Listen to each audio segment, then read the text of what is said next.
ಸಿದ್ದು ನ್ಯಾಮಗೌಡರು ಹೇಗೆ ರಾಜಕಾರಣಕ್ಕೆ ಪ್ರವೇಶ ಮಾಡಿದ್ರು, ಸಿದ್ದು ನ್ಯಾಮಗೌಡರ ರಾಜಕೀಯ ಜೀವನ, ಅವರ ಒಂದು ಓವರಾಲ್ ಆಗಿ ಅವರ ರೈತ ಹೋರಾಟಗಳು ಎಲ್ಲ ಕಡೆ ನಾವು ನೋಡ್ತಾ ಹೋಗೋದಾದರೆ ಸಿದ್ದು ನ್ಯಾಮಗೌಡರು ರಸ್ತೆ ಅಪಘಾತದಲ್ಲಿ ಇವತ್ತು ನಿಧನರಾಗಿದ್ದಾರೆ. ಇನ್ನು ಇವರ ವಿಚಾರದಲ್ಲಿ ರೈತ ಪರ ಹೋರಾಟಗಳಾಗಲಿ ಅಥವಾ ಬ್ಯಾರೇಜ್ ನಿರ್ಮಾಣದ ವಿಚಾರದಲ್ಲಿ ಇವರಿಗಿದ್ದಂಥ ಆಸಕ್ತಿ ನಿಜಕ್ಕೂ ಅದ್ಭುತ. 2013 ಮತ್ತು 2018ರಲ್ಲಿ ಜಮಖಂಡಿ ಕ್ಷೇತ್ರದಿಂದ ಶಾಸಕರಾಗಿ ಸಿದ್ದು ನ್ಯಾಮಗೌಡರು ಆಯ್ಕೆಯಾಗಿದ್ದರು. ಮಾಜಿ ಮುಖ್ಯಮಂತ್ರಿ ರಾಮಕೃಷ್ಣ ಹೆಗಡೆ ಅವರನ್ನೇ ಸೋಲಿಸಿದಂತಹ ಒಂದು ಹೆಗ್ಗಳಿಕೆ ಸಿದ್ದು ನ್ಯಾಮಗೌಡರದು. ರಾಮಕೃಷ್ಣ ಹೆಗಡೆ ಆ ಕಾಲದ ದೊಡ್ಡ ರಾಜಕಾರಣಿ, ಗಟ್ಟಿ ರಾಜಕಾರಣಿ.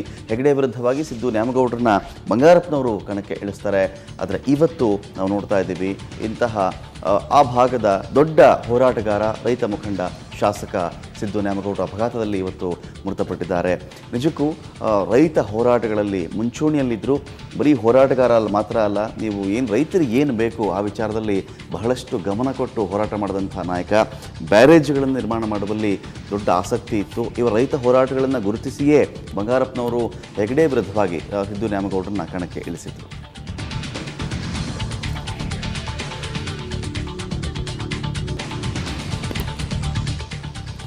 ಇಟ್ಟಿಸ್ಕೊಳ್ಳಿಕ್ಕೆ ಬಾಗಲಕೋಟೆ ಪ್ರತಿನಿಧಿ ಮಲ್ಲಿಕಾರ್ಜುನ ಹೊಸಮನಿ ನಮ್ಮೊಂದಿಗೆ ಸಂಪರ್ಕದಲ್ಲಿದ್ದಾರೆ, ನೇರ ಸಂಪರ್ಕದಲ್ಲಿದ್ದಾರೆ.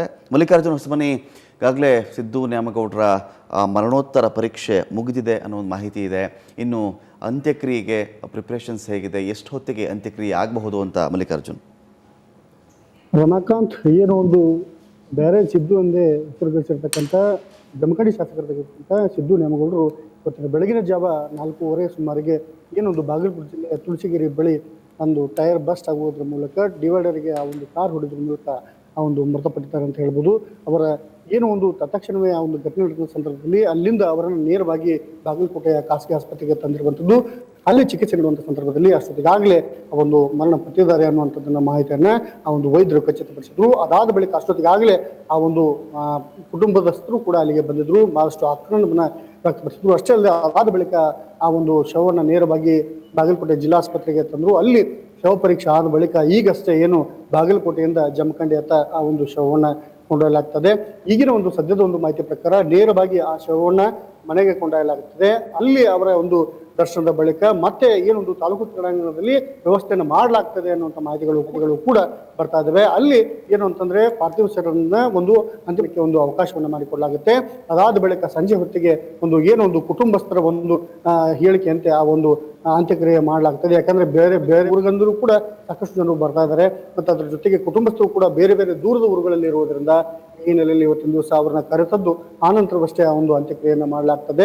ಒಂದು ಪ್ರಮುಖವಾಗಿ ವಿಷಯ ಹೇಳಬೇಕಂದ್ರೆ ಏನೊಂದು ರಾಜ್ಯ ರಾಜಕಾರಣದಲ್ಲಿ ರಾಮಕೃಷ್ಣ ಹೆಗಡೆ ಅಂತವರು ಏನು 1991ರಲ್ಲಿ ಬಾಗಲಕೋಟೆಗೆ ಬಂದಂತ ಸಂದರ್ಭದಲ್ಲಿ ಅಂದ್ರೆ ಇಲ್ಲಿಂದ ಗೆಲ್ಲಬೇಕು ಅನ್ನುವಂಥ ನಿಟ್ಟಿಕೊಂಡು ಎಲ್ಲರೂ ಕೂಡ ಜನತಾ ಪರಿವಾರದ ಅವ್ರನ್ನ ಕರೆಕೊಂಡು ಬಂದ ಸಂದರ್ಭದಲ್ಲಿ ಇವರ ವಿರುದ್ಧವಾಗಿ ಯಾರನ್ನ ನಿಲ್ಲಿಸಬೇಕು ಅನ್ನುವಂಥ ಮಾತುಗಳು ಕೇಳಿ ಬಂದಾಗ ಒಂದು ಸರ್ವೆಯನ್ನ ನಡೆಸಿದ್ರು ಬಂಗಾರಪ್ಪನವರು. ಆ ಒಂದು ಸರ್ವೆಯಲ್ಲಿ ರಾಜಕೀಯನ್ನ ಬಿಟ್ಟು ರೈತಾಪಿ ವರ್ಗಕ್ಕೆ ಅನುಕೂಲ ಮಾಡಿರ್ತಕ್ಕಂಥ ಸಿದ್ದು ನ್ಯಾಮಗೌಡರ ಹೆಸರನ್ನ ಪ್ರಸ್ತಾಪ ಮಾಡ್ತಾರೆ.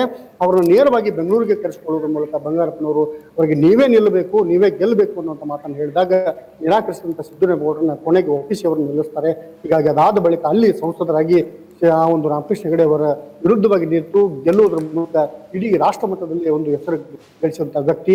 ಅಷ್ಟೇ ಅಲ್ಲದೆ ಒಂದು ರಾಜಕೀಯ ಅಷ್ಟೇ ಅಲ್ಲದೆ ಸಾಮಾಜಿಕವಾಗಿ ಕ್ರೀಡಾ ಲೋಕದಲ್ಲಿಯೂ ಕೂಡ ಬಹಳಷ್ಟು ಹೆಸರು ಜನಾನೂರು ಆಗಿರ್ತಕ್ಕಂಥ ಸಿದ್ದು ನ್ಯಾಮಗೌಡರು ಇವತ್ತಿನ ದಿವಸ ಇಡೀ ಒಂದು ಬಾಗಲಕೋಟೆ ಕ್ಷೇತ್ರದಲ್ಲಿ ಪಕ್ಷಾತೀತವಾಗಿ ಇವತ್ತಿನ ದಿವಸ ಅವರನ್ನ ನಿಲ್ಲಿಸುವಂಥದ್ದನ್ನು ನೋಡ್ತಾ ಇದ್ವಿ. ಇಲ್ಲಿ ಈ ರೀತಿಯಾಗಿ ಈ ಒಂದು ಮಾಹಿತಿಯನ್ನು ನೋಡುವಂಥದ್ದು ರಮಾಕಾಂತ್. Thank you Mallikarjun. ನಾನು ಇದೀಗ ಕುಷ್ಟಗಿ ಶಾಸಕರಾಗಿರುವ ಅಮರೇಗೌಡರು ನಮ್ಮೊಂದಿಗೆ ಸಂಪರ್ಕದಲ್ಲಿದ್ದಾರೆ. ಅಮರೇಗೌಡರು ನಮಸ್ಕಾರ. ನಮಸ್ಕಾರ. ಇವತ್ತು ಇಲ್ಲ, ದೊಡ್ಡ ರೈತ ಹೋರಾಟಗಾರರು, ಸಚಿವರ ಕೆಲಸವನ್ನು ಮಾಡಿದಂಥವರು, ಹಾಲಿ ಶಾಸಕರು, ಏನು ಹೇಳಲಿಕ್ಕೆ ಬಯಸ್ತೀರಿ ಸಿದ್ದು ನ್ಯಾಮಗೌಡರ ಬಗ್ಗೆ? ಅಮರೇಗೌಡ್ರೆ, ಸಿದ್ದು ನ್ಯಾಮಗೌಡರವರು ನನಗೆ ಆತ್ಮೀಯ ಸ್ನೇಹಿತರಾಗಿದ್ದರು. ಅವರು ಅನೇಕ ಬಾರಿ ನನ್ನ ರೈತರ ಬಗ್ಗೆ ನಾನು ಅವರ ಒಂದು ಮಾಡಿದಂಥ ಏನು ಬ್ರಿಡ್ಜ್ ಕಮ್ ಬ್ಯಾರೇಜ್ ಅನ್ನ ಮಾಡಿರ್ತಕ್ಕಂಥ ಸಂದರ್ಭದಲ್ಲಿ ಅವರ ಒಂದು ಸಲಹೆ ಮತ್ತು ಮಾರ್ಗದರ್ಶನವನ್ನು ಪಡೆದಿರ್ತಕ್ಕಂಥವನು. ಯಾವ ರೀತಿ ಕೆಲಸ ಮಾಡಬೇಕು ಅನ್ನೋದ್ರ ಬಗ್ಗೆ ಶಾಸಕರಾಗಿ ಎನ್ನುವ ಮಾರ್ಗದರ್ಶನವನ್ನು ಕೂಡ ಮಾಡ್ತಾ ಇದ್ರು. ಮೊನ್ನೆ ನಡೆದಂಥ ಒಂದು ಚುನಾವಣೆಯಲ್ಲಿ ನನ್ನ ಪರವಾಗಿ ಪ್ರಚಾರಕ್ಕಾಗಿ ಒಂದು ದಿವಸ ಬಂದು ಹೋಗಬೇಕು ಅಂತೇಳಿ ವಿನಂತಿ ಮಾಡಿಕೊಂಡಾಗ ನನ್ನ ಕ್ಷೇತ್ರಕ್ಕೆ ನೇರವಾಗಿ ವೇದಿಕೆಗೆ ಬಂದು ನನ್ನ ಬಗ್ಗೆ ಒಂದು 4 ಒಳ್ಳೆಯ ಮಾತುಗಳನ್ನು ಆಡುವುದರ ಮೂಲಕ ನನ್ನ ಗೆಲುವಿಗೆ ಕಾರಣರಾಗಿರ್ತಕ್ಕಂಥವ್ರು. ಮತ್ತು ಅಂದಿನ ದಿವಸ ನಾನು ಊಟ ಮಾಡಿ ಹೋಗಂದ್ರೆ ಇಲ್ರಿ, ನನ್ನಲ್ಲಿ ಜನ ಬಹಳ ಕಾಯ್ತಾರೆ, ಅದಕ್ಕಾಗಿ ನಾನು ಕೂಡ್ಲೇ ಹೋಗ್ಬೇಕಾಗಿದೆ ಅಂತ ಹೇಳಿ ನೇರವಾಗಿ ಅವರು ಜಮಖಂಡಿಗೆ ಹೋಗಿರ್ತಕ್ಕಂಥವ್ರು. ಅವರು ರೈತ ಪರವಾದಂತ ಕಾಳಜಿ ಇರ್ತಕ್ಕಂಥವ್ರು ಮತ್ತು ಜನರ ಬಗ್ಗೆ ಅತ್ಯಂತ ಕಾಳಜಿ ಇರ್ತಕ್ಕಂಥ ಒಬ್ಬ ಜನನಾಯಕ ಅಂದ್ರೆ ತಪ್ಪಾಗ್ಲಿಕ್ಕಿಲ್ಲ. ಅಂತ ಒಬ್ಬರನ್ನ ಕಳ್ಕೊಂಡಿದ್ದಕ್ಕಾಗಿ ನಮಗೆ ಒಂದು ಆಘಾತವಾಗಿರ್ತಕ್ಕಂಥದ್ದು. ಆ ಹಿನ್ನೆಲೆಯಲ್ಲಿ ಆ ಕುಟುಂಬದ ಸದಸ್ಯರಿಗೆ ಅವರ ದುಃಖ ಭರಿಸ್ತಕ್ಕಂಥ ಒಂದು ಶಕ್ತಿಯನ್ನ ಭಗವಂತ ನೀಡ್ಲಿ ಅಂತ ಹೇಳಿ ಹಾರೈಸ್ತೇನೆ.